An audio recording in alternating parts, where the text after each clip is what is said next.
तो आज की वाणी है 3 तारीख की। तो बाबा कह रहे हैं आज की मुरली जितनी हम 30-40 मिनट्स में कवर कर पाएंगे, बाकी रात में देखेंगे। तो आज की मुरली बाबा ने ये बताया है कि कैसे बाबा नेत्र देते हैं और नेत्र की कितनी ज्यादा जरूरत है।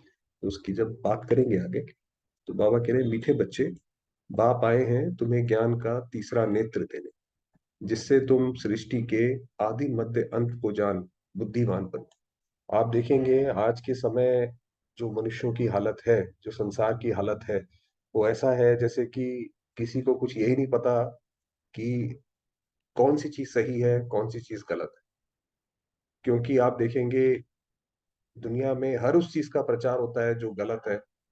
तो जैसे कोविड में भी आपने देखा, किसी ने बोला कि अगर नींबू से बेनिफिट होता है तो अचानक नींबू के दाम बढ़ गए। तो ये दुनिया में हाल है। तो इसीलिए बाबा ने हमें तीसरा नेत्र दिया कि वास्तव में ये सृष्टि का आदि मध्य अंत क्या है। प्रश्न है, आत्मा और शरीर दोनों को पवित्र बनाने तथा राजाई पद का अधिकार लेने की सहज विधि क्या है। बिल्कुल सहज विधि क्या है?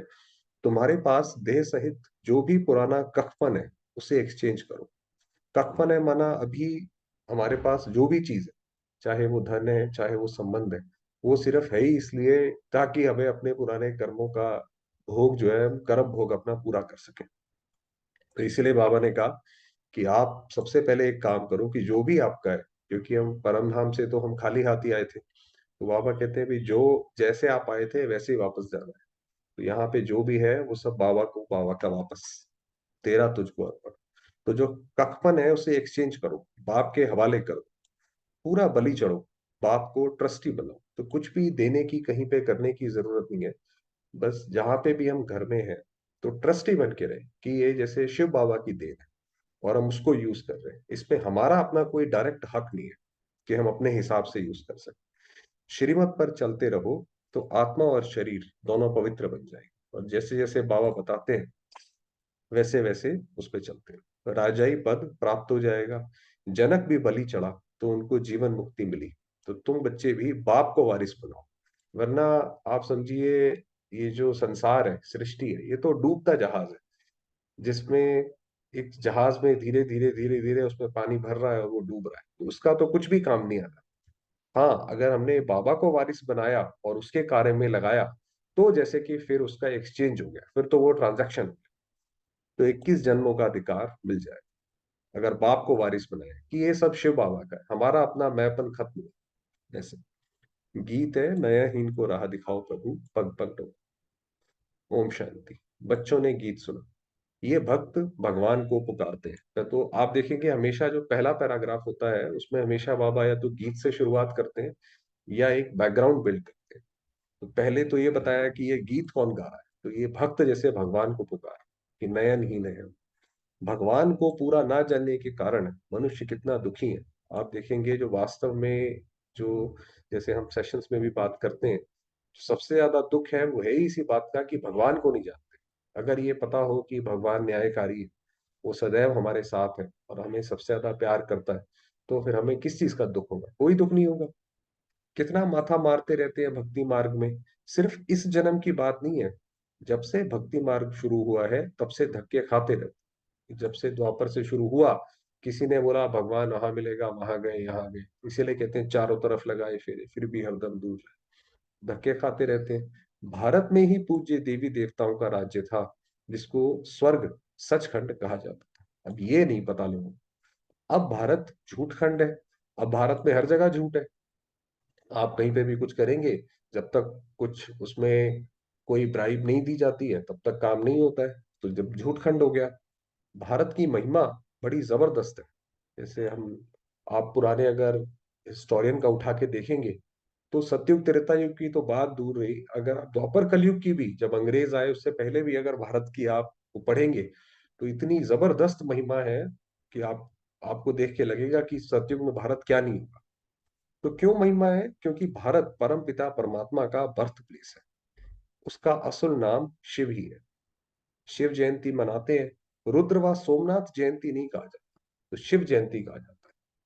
शिव जयंती व शिवरात्रि कहा जाता है। अब आप ये देखिए कि क्योंकि ये भारत जो है शिव बाबा का बर्थ प्लेस है, तो इसलिए भगवान ने जहां कदम रखा वो धरती, वो जगह, वो कोऑर्डिनेट्स हमेशा जो है विनाश में भी वो सेफ रहते हैं। इसीलिए भारत जो है वो अपने ही सिविल वॉर से मारा जाता है, मगर दूसरा कोई उसको नहीं करता। तो शिव जयंती व शिवरात्रि कहा जाता है। अब सभी नयनहीन, बुद्धिहीन है। इस वक्त तो मनुष्यों की ये हालत है कि उन्होंने अपनी बुद्धि से काम करना बंद कर दिया। किसी ने बोला, आप देखिए जो ये आजकल फेक न्यूज, वायरल न्यूज होती है, वो किसी ने कुछ भी डाला, लोग उसके ऊपर ही विश्वास कर लेते हैं, क्योंकि जैसे अब किसी की बुद्धि कोई रही नहीं है। तो नयनहीन, बुद्धिहीन है, क्योंकि सब में पांच विकार प्रवेश है। तो मनुष्य जो भी सोचेगा वो विकारों के वशीभूत होकर ही सोचता है, तो उसकी बुद्धि जैसे जीरो होगी। रावण ने नयनहीन और बुद्धिहीन बनाया है। नयनहीन माना कि देख नहीं सकते कि आगे क्या होने वाला है। भाई न्यूज खोली, किसी ने बोला कि भाई वर्ल्ड वॉर 3 स्टार्ट हो गया, तो डर गए। दूसरे किसी ने आके बोला, अरे नहीं नहीं, ये तो पहले भी ऐसे होता रहा है, वर्ल्ड वॉर 2 के बाद भी दुनिया सरवाइव कर गई है। तो फिर उसके बाद थोड़ा शांति आ गई। तो जैसे अपनी बुद्धि है ही नहीं, तो एक दो को दुख देते रहते। भारत जब स्वर्ग था तो दुख का नाम नहीं था। आपको पता है जो हमारी मोहनजोदड़ो जो सभ्यता थी, हड़प्पा संस्कृति, उसके अंदर कोई हॉस्पिटल वगैरह की कोई चीज की जरूरत नहीं थी। आप जो बड़े बड़े इतिहासकार रहे हैं, जो मकौले, जिसने पूरा इंग्लैंड की एजुकेशन स्थापन करी है, उसने भी ये बोला था कि भारत में कोई व्यक्ति झूठ नहीं बोलता था। तो जब कोई झूठ ही नहीं बोलेगा, तो पुलिस की भी जरूरत नहीं है, जज की भी जरूरत नहीं है, तो इसीलिए वहां पे दुख का नाम नहीं था। स्वर्ग की स्थापना करने वाला है हेवनली गॉडफादर। तो अब सब भक्तों का भगवान तो जरूर एक होना चाहिए ना। तो सभी नयनहीन है, अर्थात ज्ञान के चक्षु व डिवाइन इंसाइट नहीं है। तो इसलिए सारे के सारे नयनहीन, दिखाई नहीं पड़ रहा, ना भविष्य पता है, ना पास्ट पता है, कुछ भी नहीं पता। भगवान वाच, मैं तुमको राजयोग सिखाता हूँ। श्रीमद् भगवत गीता है मुख्य। श्री अर्थात श्रेष्ठ मत से अब तुमको बुद्धिमान बनाया जा। अब जैसे जैसे हम बाबा का ज्ञान हमें हमारे अंदर जाता है, तो हमारी बुद्धि भी धीरे धीरे करके उन राज को समझती है, और उनको हमें समझ आता है कि वास्तव में इसका वास्तविक अर्थ क्या है। दिव्य चक्षु अर्थात ज्ञान का तीसरा नेत्र दिखते हैं। वास्तव में ज्ञान का तीसरा नेत्र तुम ब्राह्मणों को मिलता है, जिससे तुम बाप को और बाप की रचना के आदि मध्य अंत को जान जाते हो। मनुष्यों ने देखिए कितना ज्यादा, बहुत ज्यादा कोशिश करी और उसमें अपनी बुद्धि लगाई, मगर तब भी कि वास्तव में इतिहास में क्या हुआ, ये कोई नहीं जानता। हम बाबा के बच्चे बने, बाबा का सबसे आखिरी बच्चा भी है, वो भी कम से कम बाबा को तो जानता है, उसकी रचना को तो जानता है। इसीलिए बाबा ने कहा कि मेरा आखिरी बच्चा भी जो है वो दुनिया के सामने जैसे इष्ट है। इस समय सर्वव्यापी है देह, अहंकार व पांच विकार, इसलिए सभी घोर अंधियारे हैं। ये विकार की वजह से घोर अंधियारे में है। तुम बच्चों के पास रोशनी है। रोशनी है माना हमें मन में, इसीलिए आप देखेंगे हम काउंसलिंग के वक्त अक्सर ये बात करते हैं कि किसी ने अगर बाबा का ज्ञान बिल्कुल जरा सा भी ले लिया, तो भी उसको, क्योंकि रोशनी का तो पता है, तो उस रोशनी के सहारे उस आत्मा को निकालना बहुत आसान है। बाबा के बच्चे ज्यादातर 1 या 2 सेशन में ही बाहर आ जाते हैं, मगर जो नॉन बीकेज हैं, जिनको ज्ञान नहीं है, उनको निकालने में मेहनत है। तुम्हारी आत्मा सारे वर्ल्ड की हिस्ट्री, ज्योग्राफी को जान गई है। अब हमें सारे उसका पता पड़ गया कि वास्तव में भारत का क्या था इतिहास। आगे तुम सब अज्ञान में थे, ज्ञान अंजन सतगुरु दिया, अज्ञान अंधेर विनाश।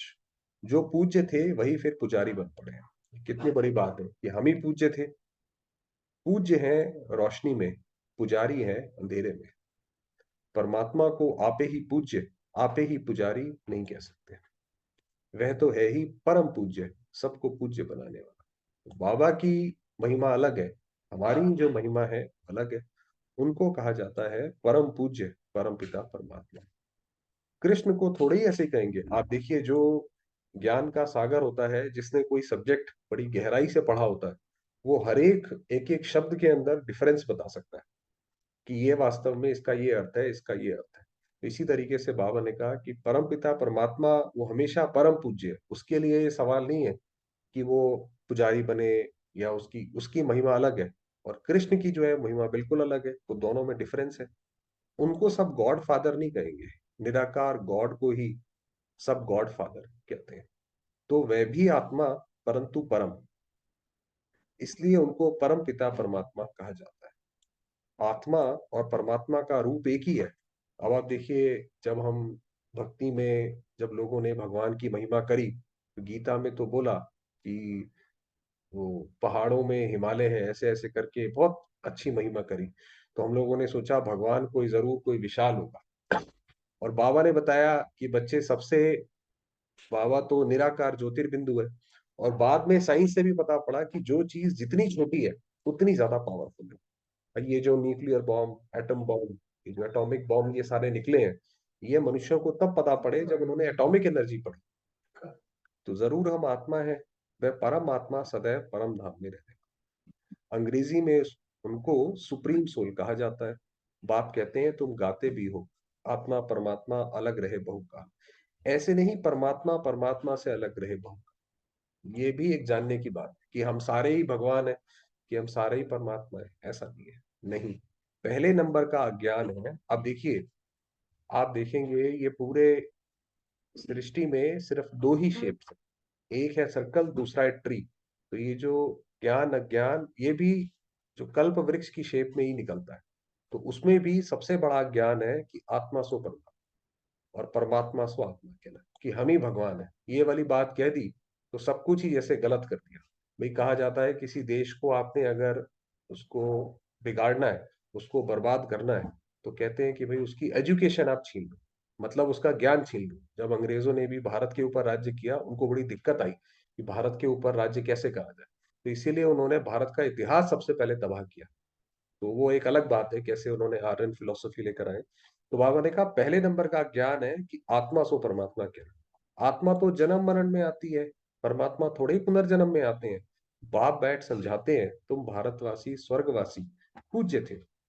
ये सारी ईश्वरीय फैमिली हो गई ना, तो हम सारे वास्तव में ईश्वर की फैमिली को बिलोंग करते हैं। श्री नारायण बोले या शिव बाबा की फैमिली को, हम, ये हमारी सारी फैमिली है। अच्छा भला ये तो बताओ तुम माता पिता किसको कहते हो। अब ये पूछने की बात है कि भाई आप गीत गाते हो, माता पिता हम बालक तेरे, तो माता पिता किसको कहते हो, ये कौन कहते हैं। आत्मा कहती है तुम माता पिता तुम्हारी कृपा से सुख, स्वर्ग के सुख घनेरे हमको स्वर्ग में मिले हुए थे।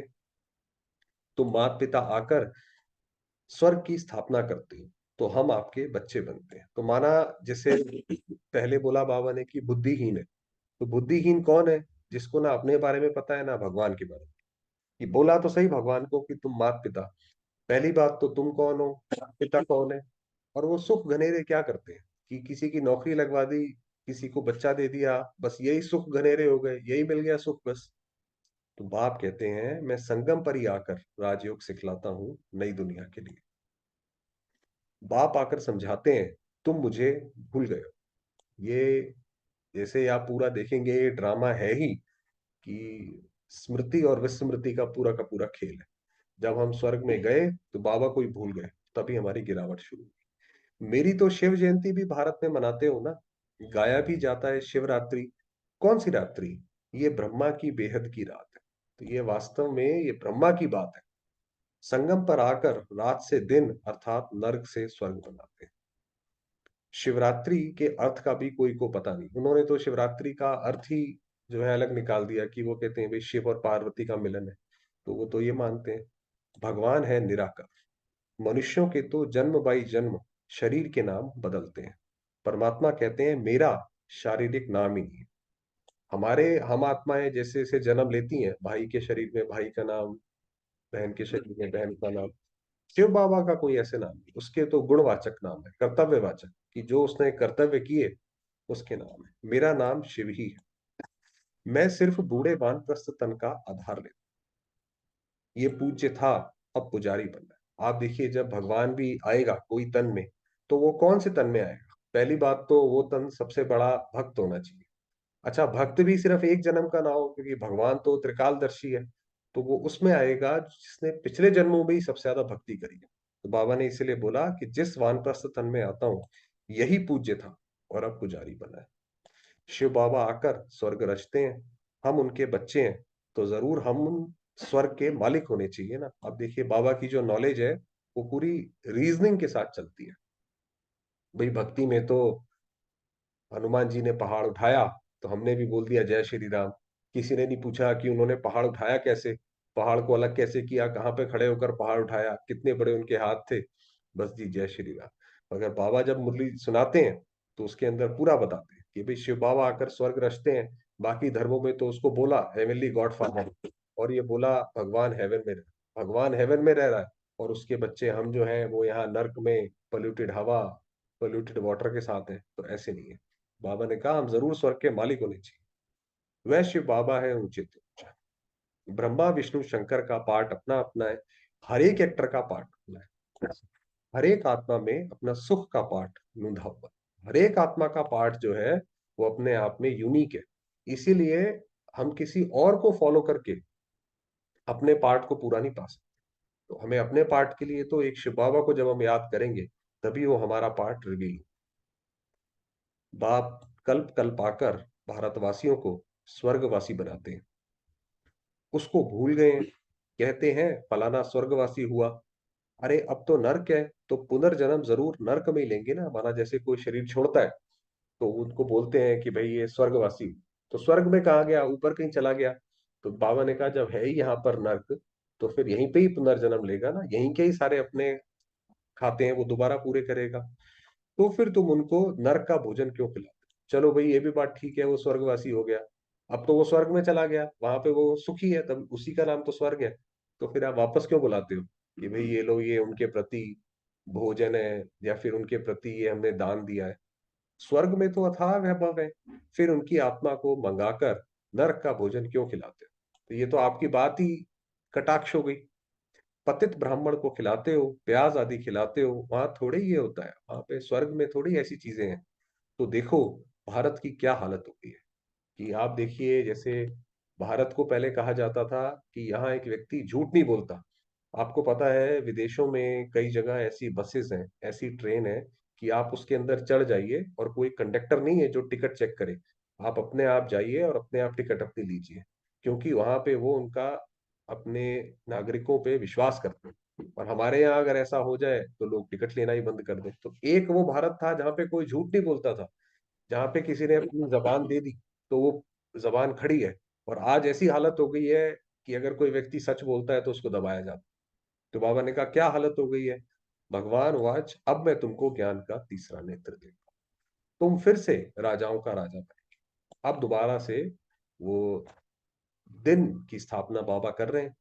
देवी देवताएं 84 जन्म भोग पूज्य से पुजारी बन गए। तो वही जो श्री कृष्ण की पूरी राजधानी थी, श्री नारायण की जो पूरी राजधानी थी, जैसे श्री नारायण ने जन्म जन्म जन्म लिए, हम भी सारे उनके साथ जन्म लेते लेते लेते पूज्य से पुजारी बन गए।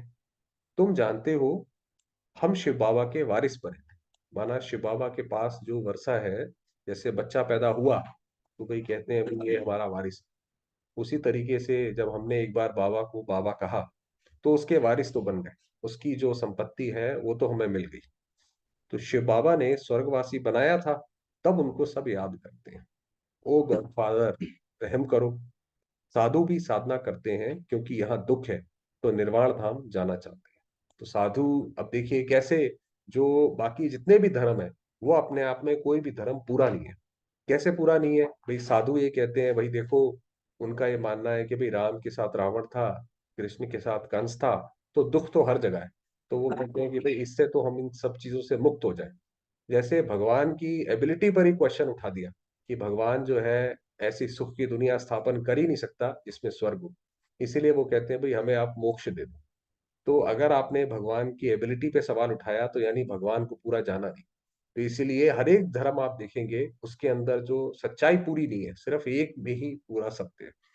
तो बाबा कहते हैं वो तो निर्वाण धाम जाना चाहते हैं। आत्मा परमात्मा में लीन तो होती नहीं, ये समझना भूल है। क्योंकि उसमें उनमें ये आता है कि जब कोई साधु सन्यासी शरीर छोड़ते हैं तो वो ये नहीं कहते कि ये इन्होंने शरीर छोड़ा या मृत्यु को पाया, वो कहते हैं भाई लीन हो गया, हमारे गुरु की आत्मा लीन हो गई। अब तुम कहते हो हम आत्मा परम धाम में रहने वाली है, हम आत्मा सो देवी देवता कुल में आएंगी, फिर 84 जन्म भोगेंगी। तो ये हमारा जैसे हम चक्र चलता ही रहता है। हम फिर दोबारा से देवी देवता जन्म उसमें आएंगे, फिर दोबारा से पूरा का पूरा सुख भोगेंगे, फिर भूल जाएंगे, फिर बाबा आएगा। तो हम सो आत्मा फिर दैवी कुल, क्षत्रिय कुल से वैश्य, शूद्र कुल में आएंगे। शिव बाबा जन्म मरण में नहीं आते। ये फिजिक्स का भी प्रिंसिपल है कि जिसको बोलते हैं कि आप जिस कुर्सी पे बैठे हैं उस कुर्सी को आप नहीं उठा सकते।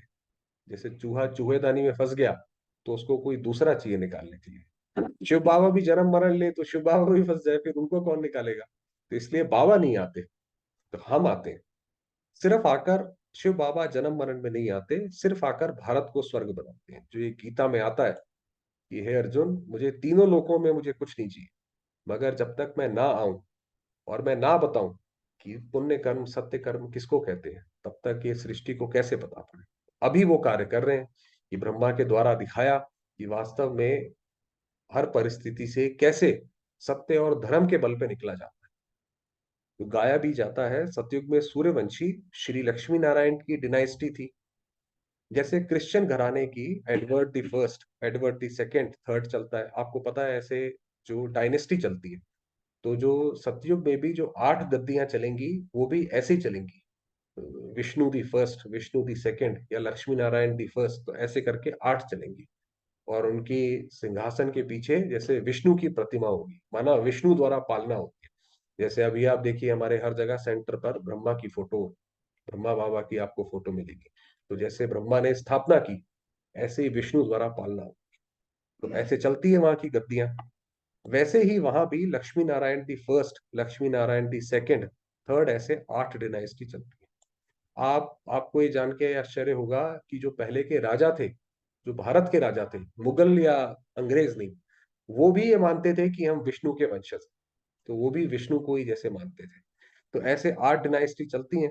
अभी तुम ब्राह्मणों का तीसरा नेत्र खुला है। अब जो हमारा ये तीसरा नेत्र खुल गया कि अब हमें पता पड़ा कि आने वाला समय क्या होगा, पहले क्या था, और अब हमें क्या करना है। बाप बैठ आत्माओं से बात करते हैं, तुम ऐसे 84 का चक्र लगाकर इतने इतने जन्म लेते आए। अब बाबा ने हमें पूरी नॉलेज दी कि बच्चे ऐसे ऐसे आपने जन्म लिए। वर्णों का एक चित्र भी बनाते हैं जिसमें देवता क्षत्रिय वैश्य शूद्र बनाते हैं, वो विराट रूप का जो चित्र दिखाते हैं। अब तुम जानते हो हम सो ब्राह्मण चोटी है। तो ये जो देवी देवता धर्म है, इसके अंदर जो भी हमारी प्रथा चली आई है, जो भी कोई ऐसी निशानियां हैं, उसका हर एक का अपना एक प्रतीक है। जैसे ब्राह्मणों की चोटी दिखाई है तो ब्राह्मण सबसे ऊपर, क्योंकि वो डायरेक्ट शिव बाबा के उनके उनके पास सुख दुख का पूरा ज्ञान। तो इस समय हम हैं ईश्वरीय औलाद, प्रैक्टिकल। तो इसीलिए ब्राह्मण जो है वो सर्वोच्च, क्योंकि अभी जब बाबा है, बाबा के साथ है, इस समय राजयोग और ज्ञान से हमको सुख गहरे मिलते हैं। कोई तो सूर्यवंशी राजा रानी का वर्षा लेते हैं, कोई चंद्रवंशी का। भाई बाबा तो आया है खुले हाथ देने, जिसको जितना लेना है पुरुषार्थ करो। अभी भी रेस चल रही है, जो जितना पुरुषार्थ करे वहां तक पहुंच सकता है। तो उसी पुरुषार्थ करते करते, जैसे आईआईटी ने अपने एग्जाम कंडक्ट करे, किसी की रैंक आई नंबर 1, किसी की रैंक आई 3000, तो एग्जाम तो सेम ही था। तो उसी तरीके से हमारा सबका एग्जाम सेम है। उसी में ही कोई सूर्यवंशी बनेगा, कोई चंद्रवंशी बनेगा।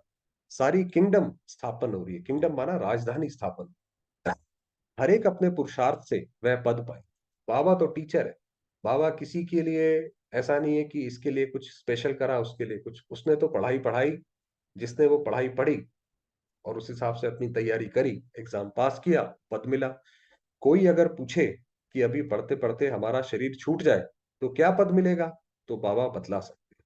बाबा ने कहा कोई पूछे, ये ब्रह्मा बाबा के समय की बात है, योग से ही आयु बढ़ती है, विकर्म विनाश होते हैं। आप देखिए जो पुराने इतिहासकार रहे हैं, ओसवाल्ड स्पेंगलर एक बहुत बड़ा हिस्टोरियन था। और उसके अलावा भी जिन्होंने बोला कि जब एक सभ्यता खत्म होती है और दूसरी सभ्यता स्टार्ट होती है, तो उसमें जिन आत्माओं की सबसे, या जिन मनुष्यों की सबसे ज्यादा इम्यूनिटी होती है, वो नई सभ्यता को स्टार्ट कर। तो जो योग से अभी हमारी, हम क्या कर रहे हैं कि हम अपनी इम्यूनिटी बढ़ाते जा रहे हैं धीरे धीरे। तो हम फिर नई सभ्यता को स्टार्ट करेंगे। तो वही बताया कि योग से आयु बढ़ती है। और कोई उपाय पतित से पावन बनने का है नहीं।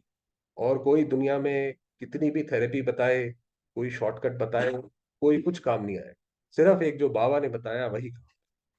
पतित पावन कहने से ही भगवान है। भगवान है कौन ये नहीं जानते।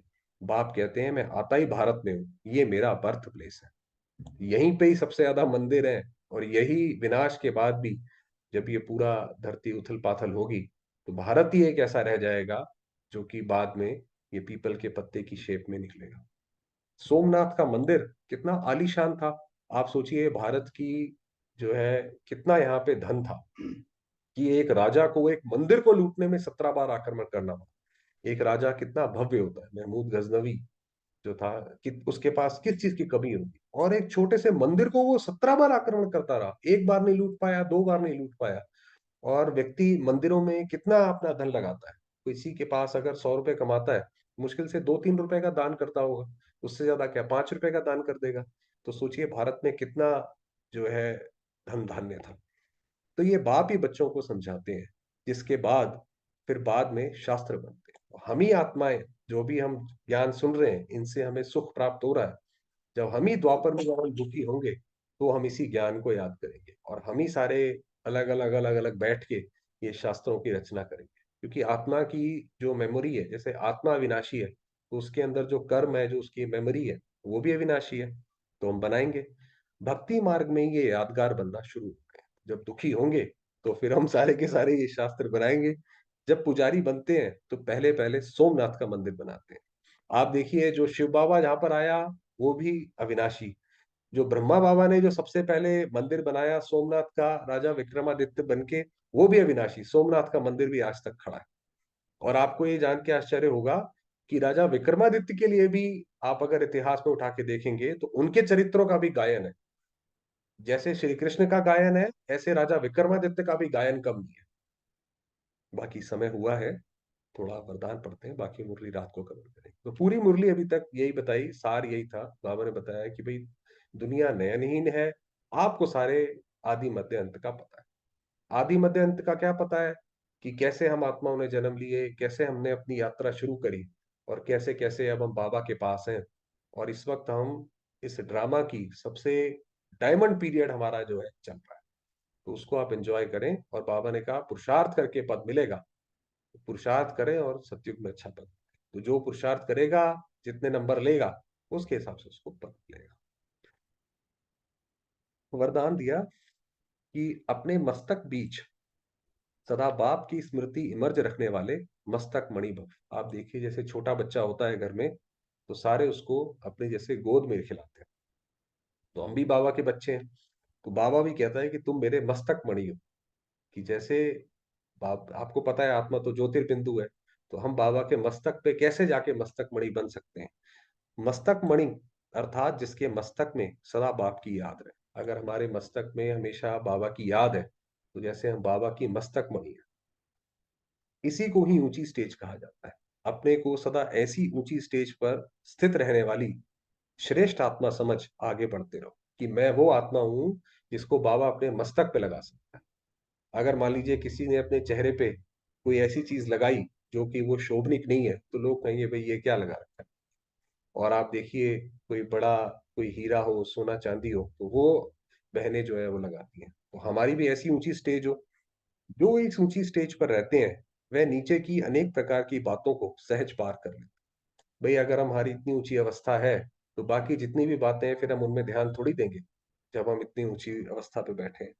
समस्याएं नीचे रह जाती हैं और स्वयं ऊपर हो जाते हैं। मस्तक मणि का स्थान ही ऊंचा मस्तक है, इसलिए नीचे नहीं आना, सदा ऊपर रहो। आपको पता है, जो ये रॉयल फैमिली ऑफ इंग्लैंड है, तो जो उसके जो परिवार के सदस्य हैं, उनके हर एक के अपने चाल चलन, कौन से कपड़े वो पहन सकते हैं, कौन से नहीं पहन सकते हैं, पब्लिक में क्या बोलना है, पब्लिक में क्या नहीं बोलना है, वो सब तय होता है।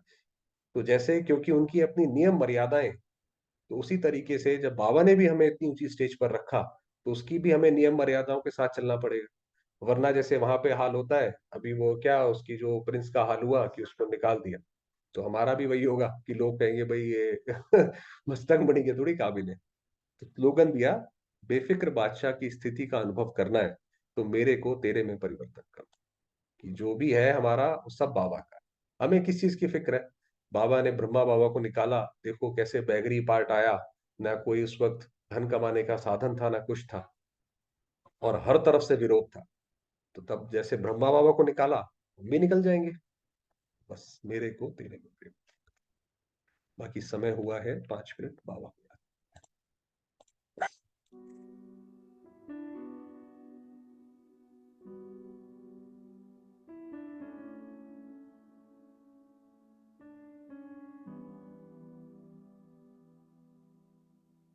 देखेंगे स्वयं को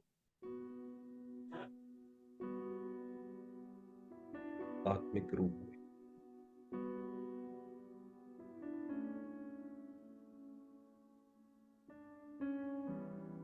मैं आत्मा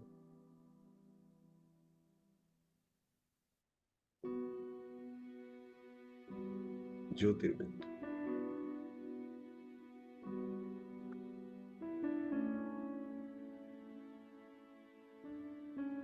परम पूज्य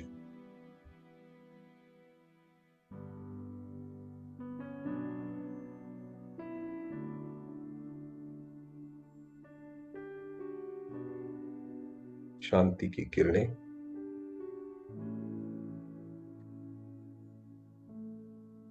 चारों ओर फैला रही।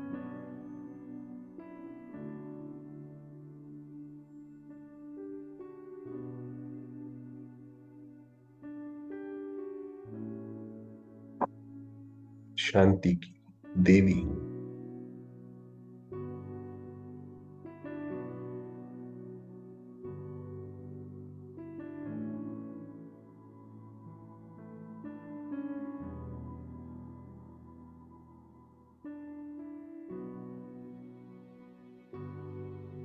मेरे बाबा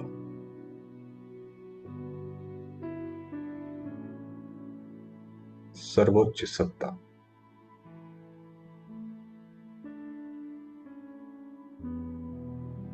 स्वयं साक्षात शिव,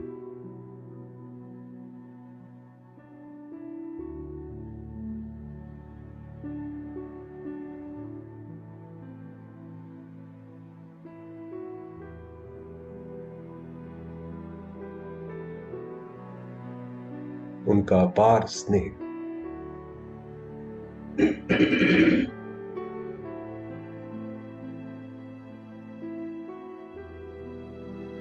उनके वरदान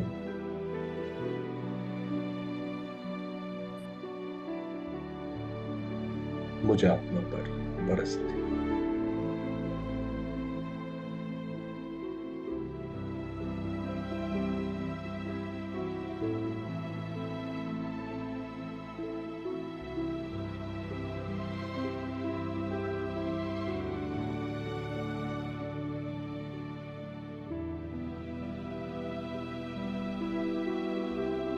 मैं आत्मा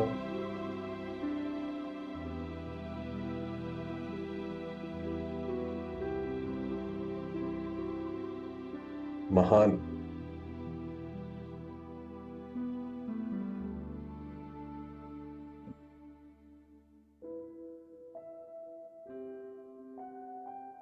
सर्वात्माओं की इष्ट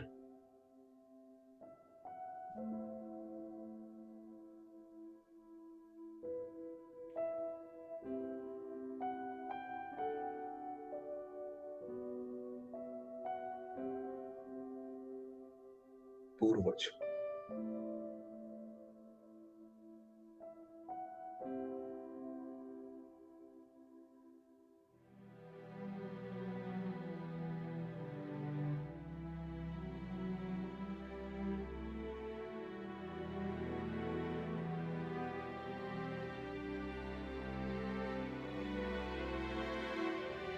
प्यारे बाबा की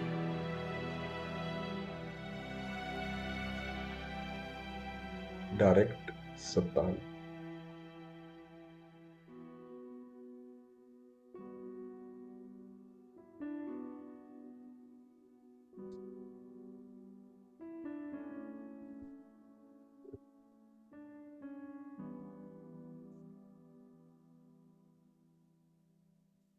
उनके स्नेह में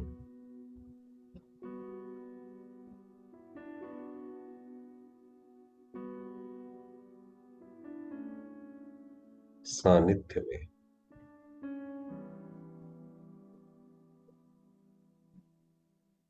समाई हुई।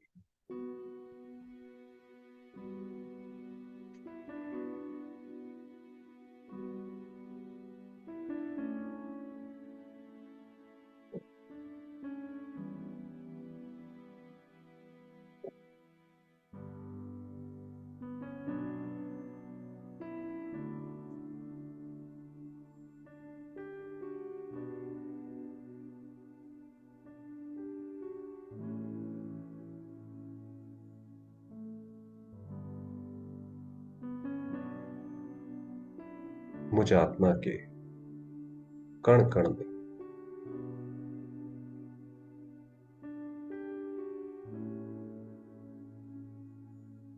परमात्म स्नेह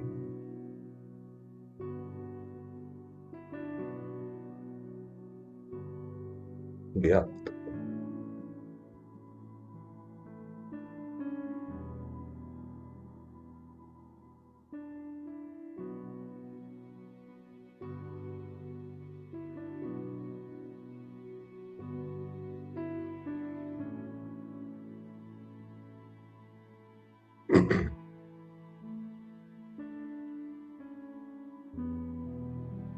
ओम